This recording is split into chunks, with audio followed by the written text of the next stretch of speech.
Hello दोस्तों, स्वागत है आपका हमारे इस यूट्यूब चैनल पर। दोस्तों, आज के इस वीडियो में हम लोग डायगोनल स्केल के बारे में पढ़ने जा रहे हैं।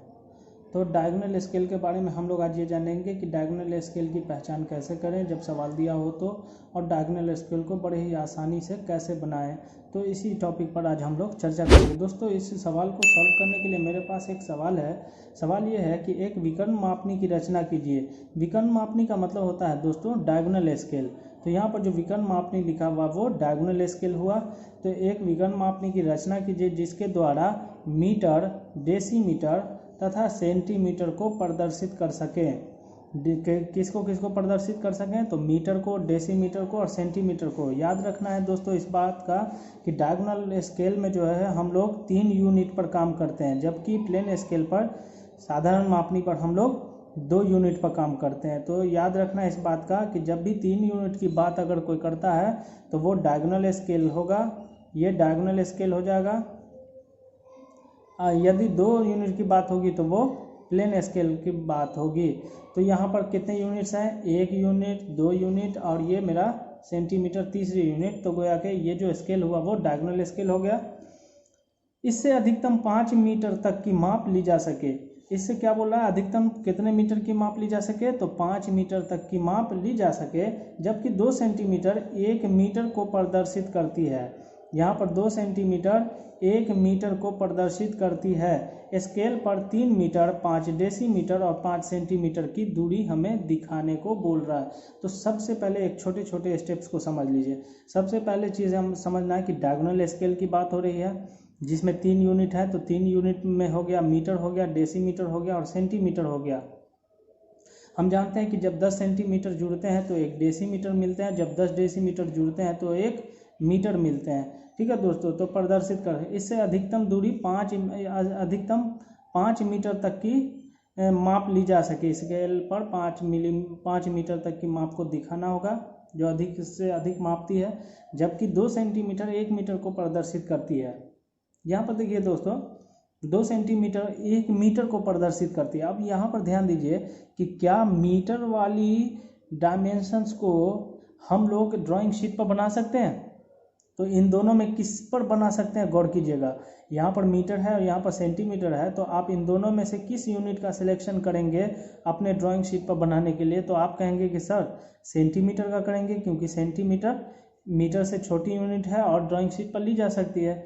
तो हमने यहाँ पर क्या किया है कि 2 सेंटीमीटर जो है 1 मीटर को माना है। तो यहाँ पर 1 मीटर बराबर 2 सेंटीमीटर हो जाएगा, या 2 सेंटीमीटर बराबर 1 मीटर, क्योंकि हम मीटर में ड्राइंग शीट पर नहीं ले सकते, सेंटीमीटर में ले सकते हैं। तो प्रदर्शित करती है। हमें स्केल पर 3 मीटर, 5 डेसीमीटर और 5 सेंटीमीटर की दूरी दिखाना है। तो चलिए हम लोग शुरू करते हैं। आइए यहाँ पर देखिए, सबसे पहले क्या करना है कि हम जानते हैं कि अगर डायगोनल स्केल हो या प्लेन स्केल हो, अगर हमें उसे बनाना है तो उसको बनाने के लिए हमें 2 चीज़ों की ज़रूरत होती है। स्केल के सवाल में हमें 2 चीज़ों की ज़रूरत होती है। पहले में होती है आरएफ की ज़रूरत होती है, और दूसरे में होती है हमें लेंथ ऑफ स्केल की ज़रूरत पड़ती है। इन दोनों के बिना हम सवाल को सॉल्व नहीं कर सकते। तो यहाँ पर कुछ ऐसे सवाल होते हैं जिसमें आरएफ दिया होता है, कुछ में निकालने पड़ते हैं। जैसे यहाँ पर आरएफ नहीं दिया हुआ तो हमें निकालना होगा, और लेंथ ऑफ स्केल भी हम निकालेंगे। जब तक इन दोनों स्टेप्स को नहीं करेंगे तब तक हम सॉल्व प्रॉब्लम को नहीं कर पाएंगे। तो यहाँ पर देखिए आरएफ क्या दिया हुआ है। हालांकि हमने आरएफ पर ऑलरेडी एक वीडियो बनाया हुआ है, जिसकी लिंक आपको डिस्क्रिप्शन में है, वहाँ से देखिएगा तो आपको इजीली समझ में आ जाएगा। तो यहाँ पर चलिए हम कुछ आपको समझा देते हैं कि आरएफ को निकालने के लिए फार्मूला क्या होता है। तो यहाँ पर देखिए आरएफ बराबर जो होता है दोस्तों, वो होता है ड्राइंग साइज बट्टा एक्चुअल साइज। अब यहाँ पर देखिए ड्राइंग साइज इन दोनों में से कौन हो सकता है? सीएम हो सकता है या मीटर हो सकता है। कौन को ड्राइंग शीट पर ले सकते हैं? तो आप कहेंगे सेंटीमीटर को लेंगे। तो हम क्या करेंगे, यहाँ जो है ड्राइंग साइज मेरा कितना है? 2 सेंटीमीटर, और एक्चुअल साइज कितना है? 1 मीटर। तो आइए हम इसको कॉपी पकड़ के देखते हैं। तो सबसे पहले दोस्तों देख लीजिए, हमें क्या निकालना है? आरएफ निकालना है। तो आरएफ बराबर हमने क्या, आरएफ का फुल फॉर्म होता है दोस्तों रिप्रेजेंटेटिव फ्रैक्शन।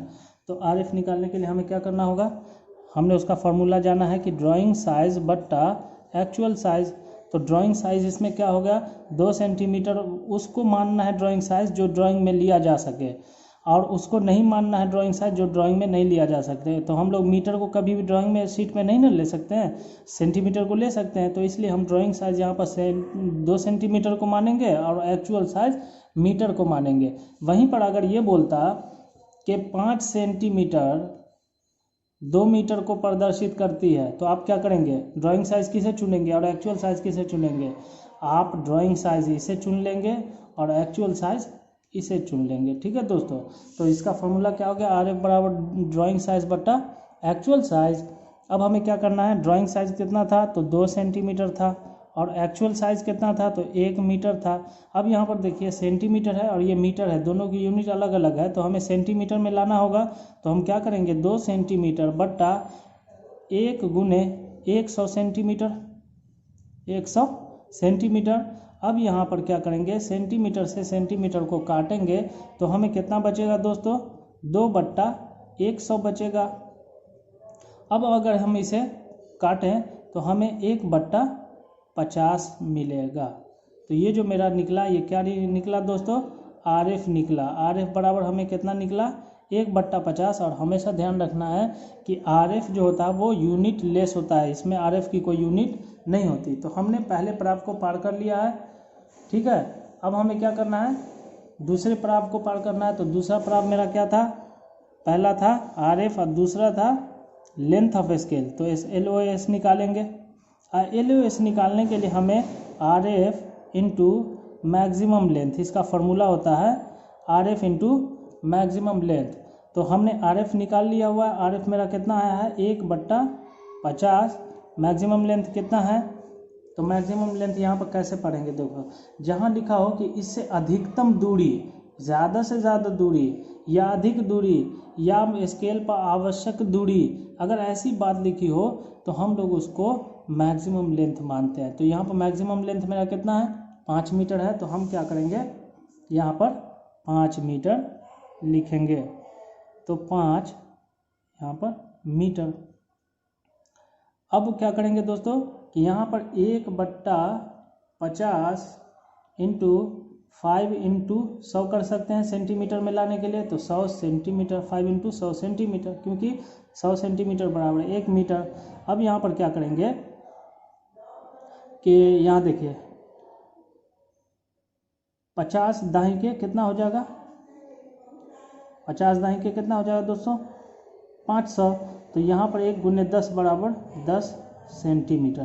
तो ये जो मेरा निकला एल ओ एस निकल गया। एल ओ एस हमने कितना निकाला दोस्तों, 10 सेंटीमीटर एल ओ एस निकाला, और आर एफ कितना निकाला था, 1/50। आइए हम लोग अब इस पर स्केल को बना के देखते हैं। तो ये जो मेरा निकला है, क्या निकला, लेंथ ऑफ स्केल, स्केल की लंबाई निकली है कितनी सेंटीमीटर, 10 सेंटीमीटर। तो अब हमें क्या करना होगा, 10 सेंटीमीटर का एक लंबी स्केल बनानी होगी दोस्तों। तो अब हम क्या कर रहे हैं कि हम एक हॉरिजॉन्टल लाइन ले रहे हैं जिसकी लंबाई होगी 10 सेंटीमीटर। एल ओ एस हमने कितना निकाला था, एल ओ एस बराबर 10 सेंटीमीटर निकाला था।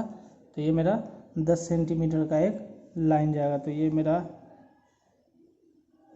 मेरा 10 सेंटीमीटर हो गया दोस्तों। अब हमें क्या करना है कि यहाँ मेरा ज़्यादा बढ़ गया है तो 10 सेंटीमीटर तक ही रखना है। तो हमने ये 10 सेंटीमीटर तक ले लिया। अब उसके बाद क्या करना है दोस्तों, हमें यहाँ से ये कितना मिल गया, 10 सेंटीमीटर, ये मेरा स्केल की लंबाई हो गए। अब हमें देखिए यहाँ पर सवाल क्या बोल रहा है, सवाल है कि हमें 5 मीटर तक की माप ली जा सके, इससे अधिकतम कितना माप ली जा सके, 5 मीटर तक की माप ली जा सके। तो हमें इसे क्या करना होगा, 5 बराबर भागों में बांटना होगा।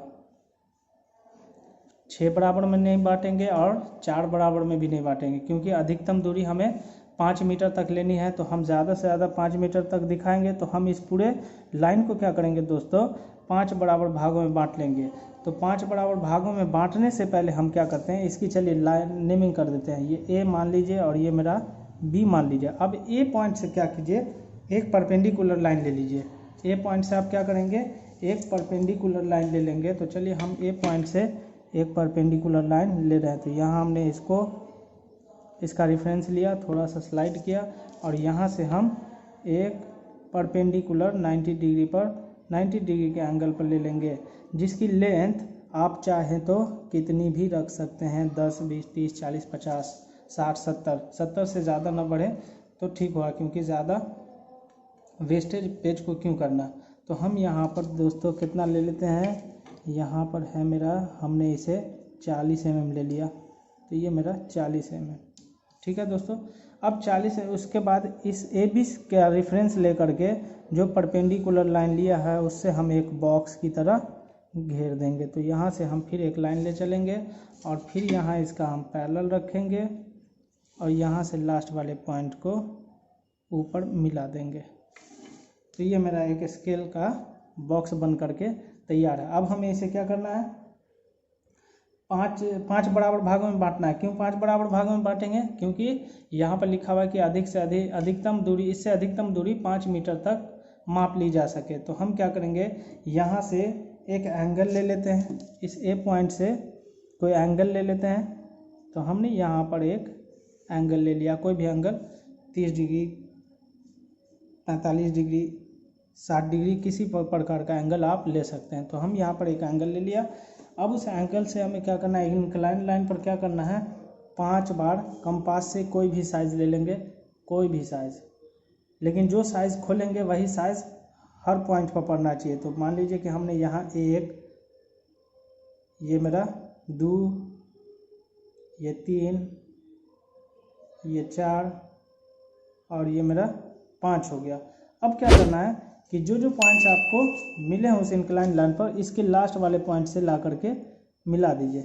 इसको मिलाने के बाद आप क्या करेंगे कि इस पॉइंट का जो है रेफरेंस लाइन ले करके आप सारे पॉइंट को ट्रांसफ़र करिए। तो ये 1 हमने कर लिया, ये 2 हो गया, ये 3 हो गया, ये मेरा 4 हो गया। अब क्या करना है कि यहाँ पे इसकी नेमिंग कर लीजिए, ये 0, ये 1, ये 2, ये 3 और ये मेरा 4, ठीक है दोस्तों। अब हमें क्या करना है कि यहाँ से 0 से यहाँ इसका रेफरेंस लेंगे, ये वाले लाइन का, और इसके पैरेलल जो जो पॉइंट आपको हॉरिजॉन्टल लाइन पर मिले थे उसको सबको हम परपेंडिकुलर लाइन ले जाएंगे। तो ये हमने सबको कर दिया। अब इस पूरे स्केल को हमने दोस्तों कितने बराबर भागों में बांट लिया, 1, 2, 3, 4 और ये 5। क्यों 5 में बांटा, क्योंकि इस पर बोल रहा है कि यह इससे अधिकतम 5 मीटर तक की माप ली जा सके। 6 मीटर का बोलता तो हम 6 भाग में बांटते, 7 मीटर का बोलता तो 7 भागों में बांटते, 8 मीटर का बोलता तो 8 भागों में बांटते, लेकिन 5 का है तो हम लोग इस बॉक्स को पूरे को 5 बराबर भागों में बांटेंगे। और A से B की दूरी कितनी हो गई, जो हमने लेंथ ऑफ स्केल निकाला था 10 सेंटीमीटर। अब उसके बाद अहम काम क्या करना है दोस्तों कि जैसे यहाँ हो जाएगा तो हम यहाँ पर 3 यूनिट करेंगे। तो पहली यूनिट में हमें क्या दिखाना है, मीटर, दूसरे में डेसीमीटर और तीसरे में सेंटीमीटर। तो हम यहाँ पर गौर कीजिएगा दोस्तों कि ये जो हमने इसको 5 बराबर भागों में बांटा है, तो इससे अधिकतम 5 मीटर दूरी की माप लेने के लिए हमने दिखाया है। तो प्रत्येक बॉक्स मेरा कितने मीटर का हो गया, तो 1 मीटर, 2 मीटर, 3 मीटर, 4 मीटर और ये 5 मीटर। क्यों 5 मीटर, क्योंकि इससे अधिकतम 5 मीटर तक की माप ली जा सके। तो ये एक बॉक्स जो है मेरा, ये 1 मीटर को रिप्रेजेंट कर रहा है दोस्तों। तो 1 मीटर, 2 मीटर, 3 मीटर और A से B जो है वो आपको 5 मीटर तक कर रहा है। A से B 5 मीटर तक कर रहा है और ये जो बॉक्स है, ये एक बॉक्स वो आपको 1 मीटर का कर रहा है। तो 1 मीटर, 2 मीटर, 3 मीटर, 4 मीटर और ये टोटल 5 मीटर हो गया। अब अगर मान लीजिए कि हम इसके एक बॉक्स को अगर 10 बराबर भागों में बांटे तो हमें क्या मिलेगा दोस्तों, हमें क्या मिल जाएगा, डेसीमीटर मिल जाएगा। हम इसको क्या करेंगे, इस बॉक्स को अब 10 बराबर भागों में बांटेंगे तो हमको डेसीमीटर मिल जाएगा। जब डेसीमीटर को 10 बराबर भागों में बांटेंगे दोस्तों तो हमें सेंटीमीटर प्राप्त हो जाएगा, क्योंकि हमने जाना कि 10 सेंटीमीटर बराबर 1 डेसीमीटर और 10 डेसीमीटर बराबर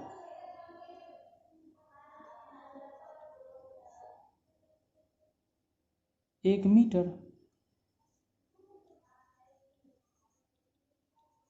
तो हम 1 मीटर है तो इसको 10 भागों में बांटेंगे तो हमें क्या मिल जाएगा?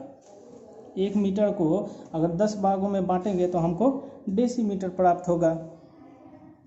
या तो हम ये कह लें कि 10 डेसीमीटर बराबर 1 मीटर, या 1 मीटर बराबर 10 डेसीमीटर। जैसे कि हम जानते हैं ना कि 1 सेंटीमीटर बराबर 10 mm, या 10 mm बराबर 1 सेंटीमीटर, कुछ भी कह सकते हैं ऐसा। तो चलिए हम इस बॉक्स को जो है, एक बॉक्स को 10 बराबर भागों में बांटते हैं। 10 बराबर भागों में बांटने से हमें डेसीमीटर प्राप्त होगा। तो आइए हम लोग इस बॉक्स को 10 बराबर भागों में बांटें। तो उसके लिए हमें क्या करना होगा दोस्तों? सबसे पहले हम एक इंक्लाइन लाइन, किसी भी एक निश्चित एंगल पर एक इंक्लाइन लाइन लेंगे। तो चलिए हम यहाँ से एक लाइन ले लेते हैं। हमने यहाँ से एक इंक्लाइन लाइन ले लिया, इसको पहले मिटा देते हैं। क्या करेंगे दोस्तों? इस पॉइंट से हम क्या करेंगे? किसी भी एंगल पर 25 degree, 30 degree, 35 degree, 45 degree, 60 degree, किसी भी एंगल पर एक इंक्लाइन लाइन ले लेंगे। अब उस इंक्लाइन लाइन को फिर क्या करेंगे? 10 बराबर भागों में बांटेंगे। तो 10 भाग में बांटने के लिए फिर हम क्या करेंगे? कंपास लेंगे और कोई एक साइज निकालेंगे। उस साइज से हम क्या करेंगे कि 10 बार कट लगा देंगे। ये 2, 3, ये मेरा 4, ये 5 और ये 10। 10 लगाने के बाद हम क्या करेंगे? फिर रोलर स्केल लेंगे। रोलर स्केल लेने के बाद हम क्या करेंगे दोस्तों कि सारे पॉइंट्स को, जो पॉइंट्स अभी हमें उस इंक्लाइन लाइन पर प्राप्त हुए हैं, उन सारे पॉइंट्स को क्या करेंगे? हम स्केल पर ला करके शिफ्ट करेंगे। तो देखिए यहाँ पर क्या करना है, ये मेरा लास्ट ये है और ये मेरा ये लास्ट पॉइंट है। देखिए यहाँ ये जो पॉइंट है लास्ट वाला 10वां, उसको क्या करेंगे? यहाँ से यहाँ मिलाएंगे। अब इसी के पैरेलल सब लाइन को यहाँ ला करके ट्रांसफ़र करेंगे दोस्तों।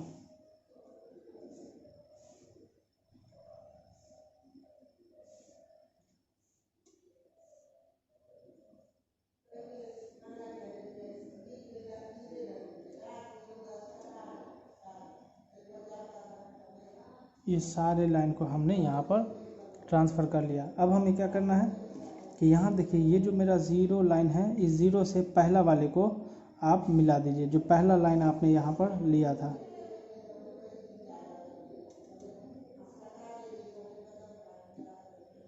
तो ये मेरा ये हो गया। अब सारी लाइन को यहाँ ला करके ट्रांसफ़र कर रहे हैं।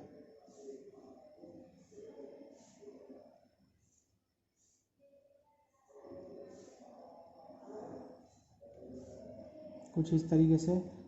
इसमें बहुत ही सावधानी बरतने की ज़रूरत है दोस्तों। थोड़ा सा भी गड़बड़ होगा तो यहाँ पर आपको स्केल का पूरा लाइन गड़बड़ हो जाएगा और मार्क्स भी शायद आपको कम मिले। तो बहुत ही यहाँ पर सावधानी बरतने की ज़रूरत है। अब ये काम कर लेने के बाद हमें क्या करना पड़ेगा? इसकी नेमिंग कर लेंगे। ये 0, 1, 2, 3, 4, 5, 6, 7, 8, 9 और ये मेरा 10। ठीक है दोस्तों, यहाँ पर ठीक है दोस्तों। अब हमें क्या करना है? अब हमें मीटर मिल गया, डेसीमीटर मिल गया, अब सेंटीमीटर। अब हमने आपको बताया था कि एक बॉक्स को अगर 10 बराबर भागों में बांटेंगे तो 1 मीटर को अगर 10 बराबर भागों में बांटेंगे तो हमें डेसीमीटर प्राप्त होगा, और डेसीमीटर को 10 बराबर भागों में बांटेंगे तो हमें सेंटीमीटर प्राप्त होगा। तो देखिए दोस्तों, इस पूरे यहाँ से यहाँ को 1 मीटर था, इसको हमने 10 बराबर भागों में बांट दिया। तो यहाँ से यहाँ जो हुआ ये 1 डेसीमीटर हुआ, यहाँ से यहाँ 2 डेसीमीटर हो गया। जूम करके दिखाते हैं आपको। यहाँ देखिए दोस्तों, यहाँ से यहाँ की जो दूरी हो गई वो 1 डेसीमीटर हो गई। ऐसे ही 10 दूरी जब मिलेगी आपको तो हमें 10 डेसीमीटर मिल जाएगा। 10 डेसीमीटर बराबर होता है 1 मीटर। हमने 1 मीटर को 10 बराबर भागों में बांटकर डेसीमीटर प्राप्त किया है। अब इस यहाँ से यहाँ जो 1 डेसीमीटर है इसको हमें 10 बराबर भागों में बांटना है। 10 बराबर भागों में बांटेंगे तो क्या मिल जाएगा हमको दोस्तों, सेंटीमीटर मिलेगा। तो सेंटीमीटर यहाँ से यहाँ को देखिए 10 बराबर भागों में बांटना बहुत ही कॉम्प्लिकेटेड हो जाता है। तो हम इसको बांटने के लिए क्या करेंगे, इसको बांटने के लिए दोस्तों देखिए फिर से हम क्या करेंगे, एक इंक्लाइंड लाइन लेंगे और उस इंक्लाइंड लाइन को हम क्या करेंगे, यहाँ से फिर हम एक इंक्लाइंड लाइन ले लेते हैं। हम यहाँ से फिर एक किसी भी एंगल पर इंक्लाइंड लाइन ले लेते हैं और उसको भी क्या करेंगे 10 बराबर भागों में बांटेंगे।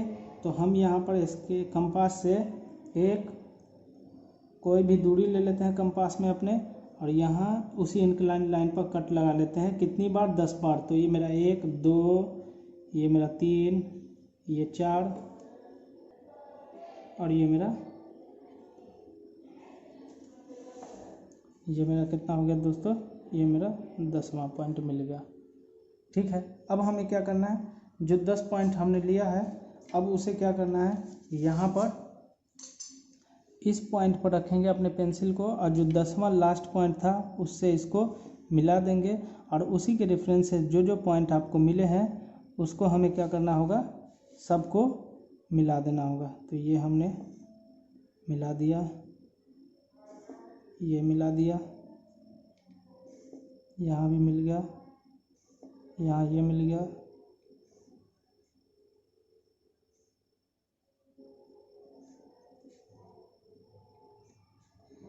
अब इस बॉक्स को दोस्तों हमने क्या किया, यहाँ से यहाँ को 10 बराबर भागों में बांटा। अब सारे को क्या करेंगे, इसका रेफरेंस रखेंगे, ए बी का रेफरेंस रखेंगे और जो जो पॉइंट आपको उस परपेंडिकुलर लाइन पर पड़ा उसको आगे ट्रांसफ़र करेंगे। ठीक है, तो ये एक मेरा कर लिया, ये 2 कर लिया। देखिए दोस्तों फाइनली क्या करेंगे, ये लास्ट मेरा था, अब इसको भी यहाँ ला करके मिला देंगे। तो हमने क्या किया, इसको भी 10 बराबर भागों में बांट लिया। अब यहाँ से देखिए, यहाँ से यहाँ ये जो है ये 10 डेसीमीटर है, ये 9 मीटर है, 9 डेसीमीटर है, ये 8 डेसीमीटर है, ये 7 डेसीमीटर है। कुछ इसी तरीके से कर करके यहाँ पर जब हम आएंगे तो इस पूरे डेसीमीटर को हमने क्या किया, 10 बराबर भागों में बांटा। तो 10 बराबर भागों में बांटेंगे तो हमें क्या मिल गया, सेंटीमीटर मिल गया। तो यहाँ जो मेरा हो गया ये हमको क्या मिल रहा है, सेंटीमीटर।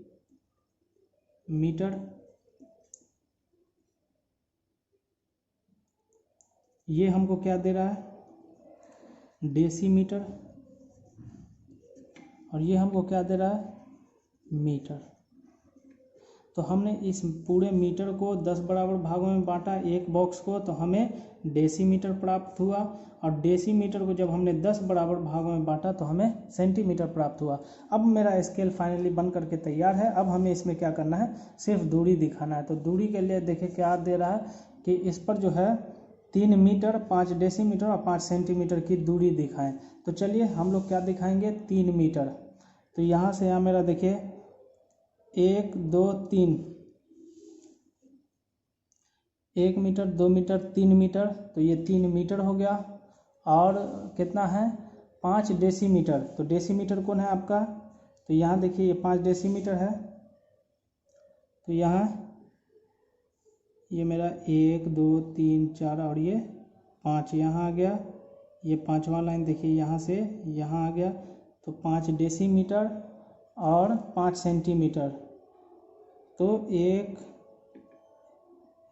0 1 यहाँ पहले नेमिंग कर लेते हैं, 0 1 2 3 4 5 6 7 8 9 और ये मेरा 10। तो यहाँ देखिए, तो 3 मीटर 1 मीटर 2 मीटर 3 मीटर, और यहाँ से 5वां पॉइंट जहाँ उतर रहा है, यहाँ से 5, तो ये 5 उतर रहा है, इधर से भी 5 चलेंगे ऊपर। तो 1 2 3 4 और ये मेरा 5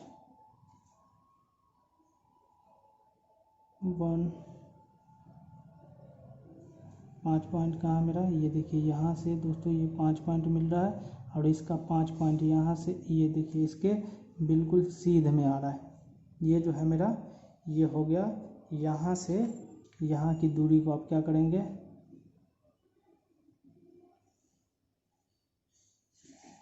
ये जो मेरा हुआ ये हो गया कितना हो गया 3 मीटर 5 डेसीमीटर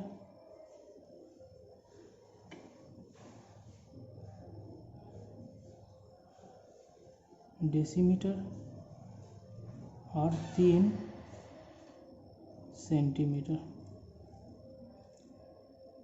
ये दूरी हमको दिखा देना था दोस्तों। तो देखिए कैसे दिखाएंगे, 1 मीटर ये बॉक्स है तो 1 बॉक्स 2 बॉक्स 3 बॉक्स, प्रत्येक बॉक्स 1 मीटर का है तो 1 2 3 मीटर हो गया, फिर 3 मीटर मिल गया। अब डेसीमीटर मेरा ये वाला है तो यहाँ से हम 5वां पॉइंट यहाँ से नीचे लेके आएंगे जहाँ होगा तो ये हो गया। उसके बाद इसका जो डेसीमीटर को जो हमने 10 भागों में बांटा तो यहाँ से यहाँ का 5 ये है, तो इसको और इसको सीध में देखते हुए यहाँ से इसकी दूरी को हम लोग दिखा सकते हैं। तो ये मेरा डायगोनल स्केल बन करके तैयार हो गया। तो इसी तरीके से हम लोग डायगोनल स्केल को दोस्तों बना सकते हैं।